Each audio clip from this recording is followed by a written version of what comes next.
So we talked about a budget and how much you should plan on spending and how much you're planning on earning.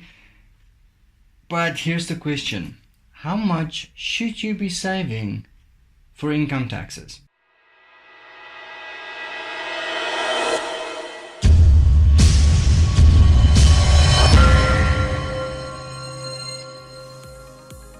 My name is Jacques Taljaard, this is Practitioner Accounting Services, and welcome to my channel. If you are new here, please consider subscribing and hitting that notification bell so you get informed whenever I upload a new informative video such as this one. So the question is, how much should you be saving for tax purposes? Now, from an individual point of view, the answer will be right here at this timestamp. From a company point of view, that's where I'm going to start. Alright, so for a company, the corporate individual or the corporate income tax rate for a company is currently 28%. That means 28% of your profit is taxable or payable to SARS.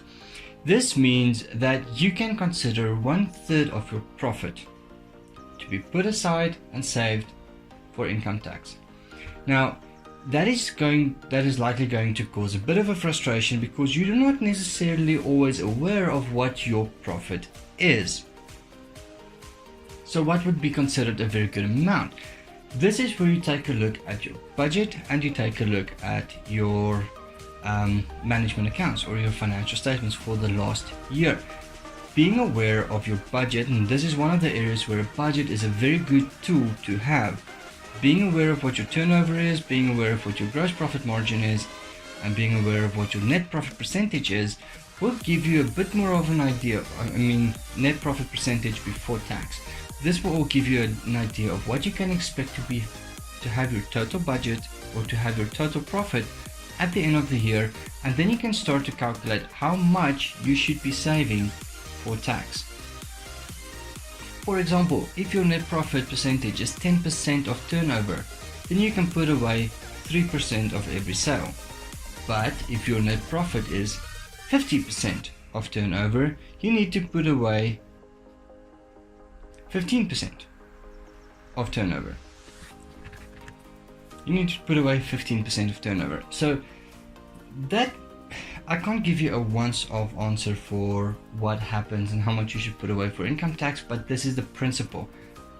Take a look at your budget, take a look at your profit, do a quick calculation on a regular basis, and if you can do a forecast for the year based on cash flows and a budget, budgeted income, budgeted expenses, you will then get the answer to how much you should be saving for tax from a company's point of view.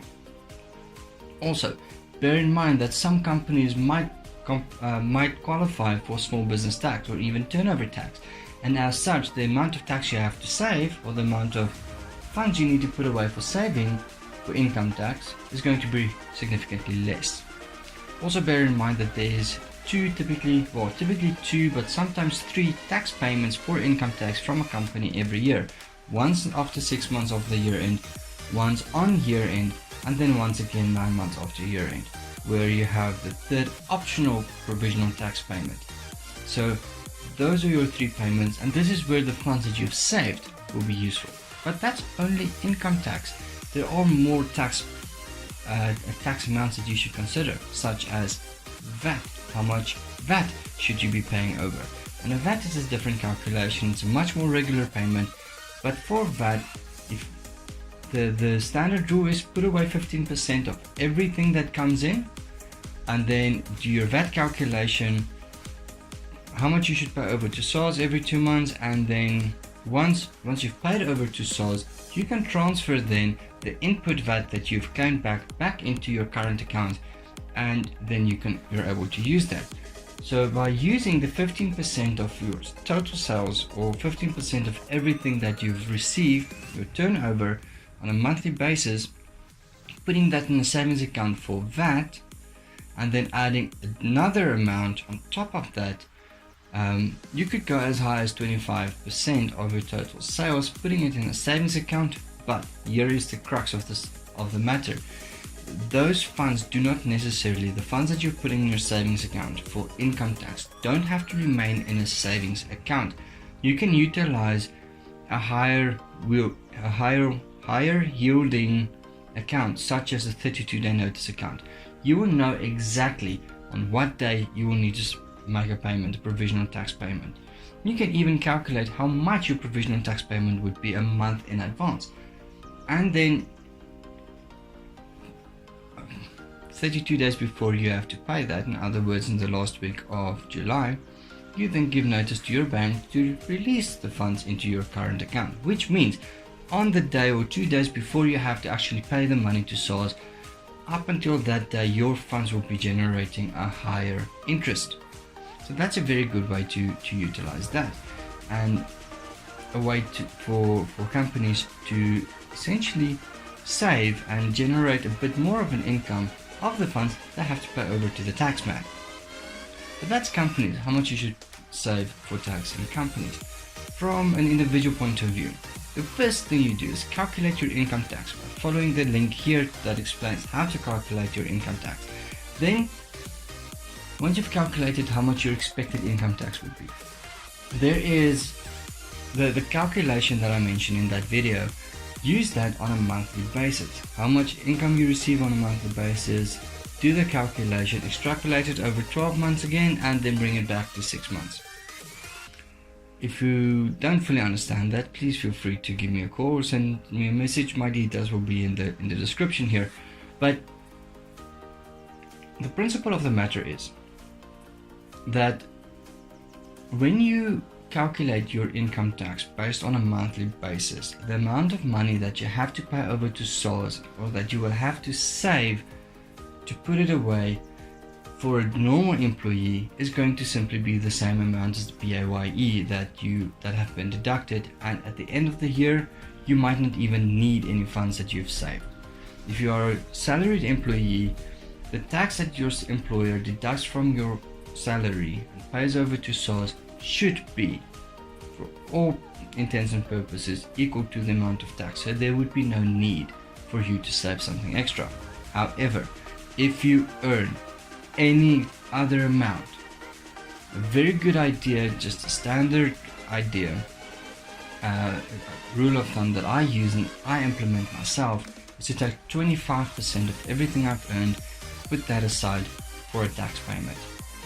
Now that generally serves the purpose that at the end of the year, that amount of funds that I've put aside for income tax purposes would essentially be more than the amount of tax I would have to pay out, which means I essentially have a bit of a tax refund.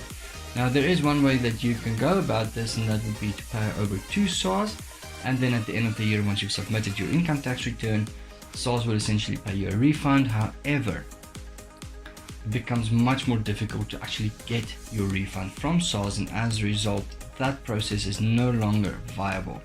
It's an option, one you can consider, but I wouldn't recommend it anymore. So for an individual, how much tax should you pay?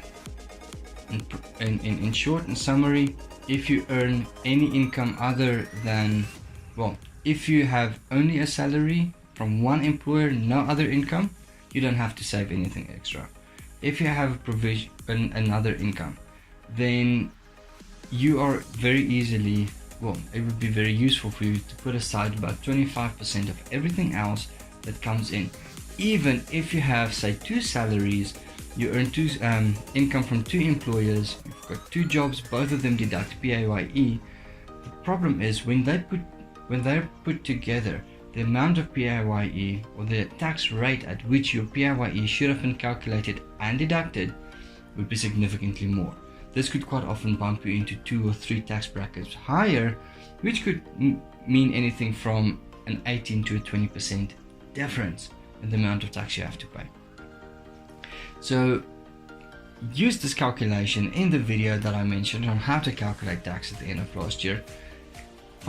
Using that calculation, apply your circumstances, because the answer on how much you should be saving for tax is different for every single person and every single company.